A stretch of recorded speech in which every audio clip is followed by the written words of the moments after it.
Hello, আমি প্রিয়াঙ্কা। আজকের বিষয় হলো ৭০তম জাতীয় পুরস্কার। এই ভিডিওটির ডেসক্রিপশন, কম্পোজিটিং ও এডিটিং করেছে সুজিত পাল। 1954 সালে এই পুরস্কার প্রথম দেওয়া শুরু হয়। প্রতি বছর এই পুরস্কার নিউ দিল্লি বিজ্ঞান ভবন থেকে দেওয়া হয়। রাহুল রাওয়েল ফিচার ফিল্মের বিচারক ছিলেন।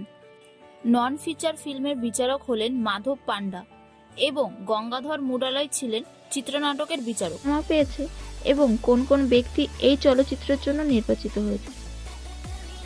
মালায়ালাম সিনেমা আয়াত্তাম হলো এবছরের সেরা ফিচার ফিল্ম। এবছরের সেরা প্লেব্যাক গায়ক অরিজিৎ সিং এবং গায়িকা বোম্বে জয়শ্রী। এতক্ষণ পর্যন্ত আমরা 2024 সালে বচ্চন, তিনি 4 বার এই পুরস্কার পেয়েছেন। মিঠুন ছাড়াও এরকম ধরনের ভিডিও দেখে এবং অবশ্যই